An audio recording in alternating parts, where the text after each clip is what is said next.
Hello, and welcome to the FinBiz 2030 Building Resilience podcast series.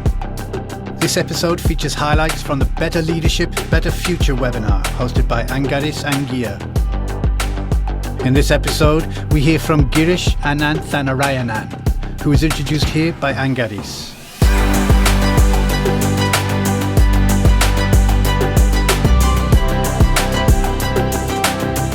Next up, we have Girish Ananthanarayanan, who is the COO of a major nonprofit that works with state and local governments. Right now, the mission is to transform learning in government schools, and he's currently leading a program with the Chief Minister of Madhya Pradesh to provide teacher training and development programs for 270,000 government school teachers across 100,000 schools in the state. That's amazing. So welcome, Girish. The floor is yours. Thank you so much, Kia. So if you guys can hear me and if you can see me, I think you should realize that you are extremely, extremely lucky. Because what that means is that you have a digital device in your hand, you have been protected from COVID, and you have a working internet connection, which is more than what you can say for millions and millions of people around the world. What we do at Peepul, which is the organization that I'm part of the leadership team of, is we work to help every child live up to their potential. And how we do that is by working deeply with governments to transform education systems. Think back to your school or think back to your childhood. When you were in school, I'm pretty sure that behind your success and behind where you have reached, at some point, there is a teacher that toiled really hard behind the scenes to make your life what it is today. Now, when we look at, India is a large country, and there are also many, many education ecosystems like India. And in India, we have 250 million children of school-going age, out of which 166 million go to government schools. And there are about 1 million government schools in the country. Now, these numbers sometimes just blow my mind, especially when I realize that when we are talking about, 1 million is just compounded so much. And when you look at it, at the heart of the solution to making their lives better comes meaningful teacher-student interaction. When we talk about the government system and when we talk about the education system, there are millions of people, there are teachers, there are education officials, there are government officials working really, really hard to make a difference. They are going to work every day. And yet studies show that in India, at least, and for much of the developing world, this would be true, about half the children of age 10 can't read a second grade textbook, and about 3/4 of them cannot do division in mathematics. And when we have a situation in our hands like that, we are at the edge of a crisis, because the next generation will end up being one which does not have the basic life skills which will help them get through, and does not have the critical thinking skills, the problem solving skills, and all the things that you require to survive in this ever increasing complexity of this world. And that's where we come in. What we do is we work with governments to create meaningful teacher-student interaction and to create high-quality teachers.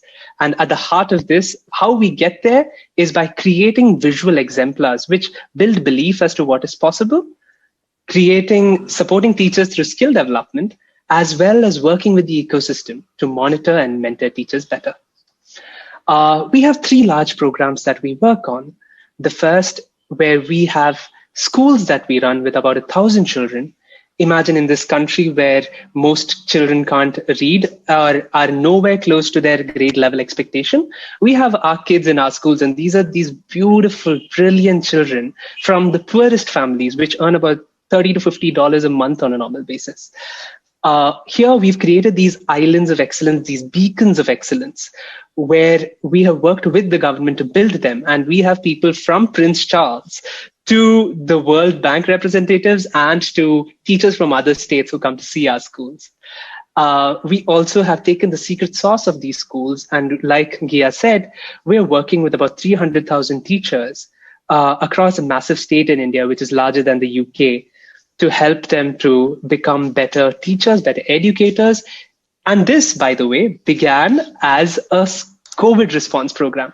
Working with an excellent progressive bureaucracy in the state, we managed to really work hard to transform it. Now, let me just back up a bit. This is my story.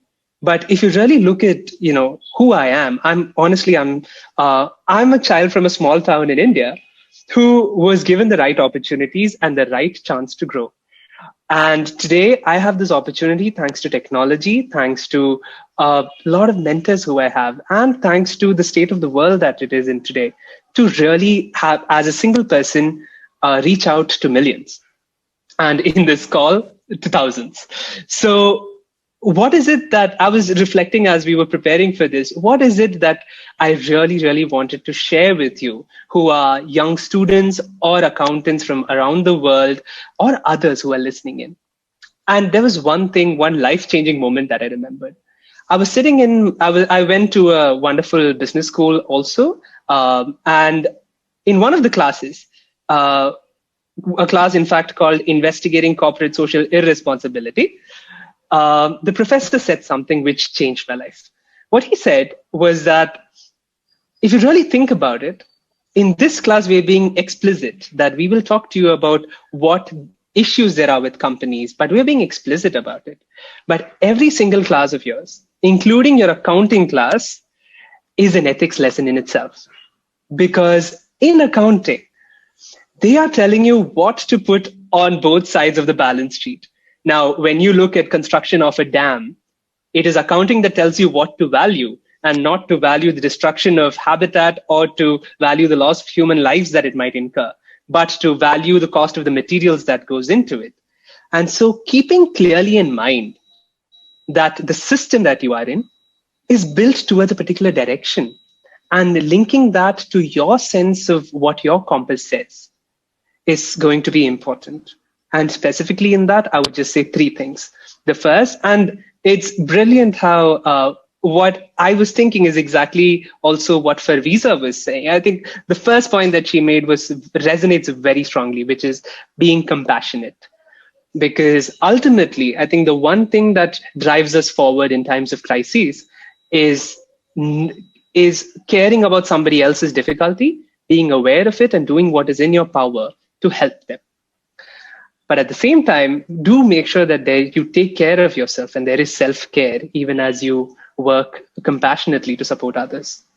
Second, collaboration. I think the one thing, people ask me what is the one thing that has changed between before COVID and now in how nonprofits work.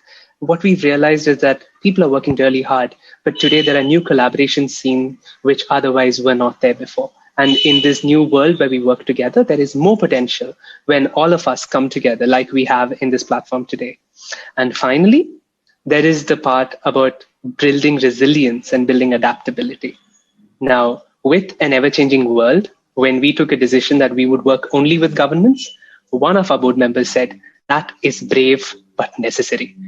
Because it is extremely difficult to work with large systems that are always in motion and have such strain. But at the same time, when you want to reach millions, it becomes perhaps one of the critical ways and the critical decisions that we must take. So that's it from me. Thank you so much for the time. To recap, find your music, do what you love, and when you do it compassionately, collaboratively, and building your own resilience. To hear more podcasts or to find out more about FinBiz 2030, go to finbiz2030.com. Join the conversation using hashtag FinBiz2030. FinBiz 2030 is a joint initiative between One Young World and Chartered Accountants Worldwide. This podcast is produced by Big Top Multimedia. The original webinar series was produced by Be There Productions and Big Top Multimedia. Special thanks to Pexels.com.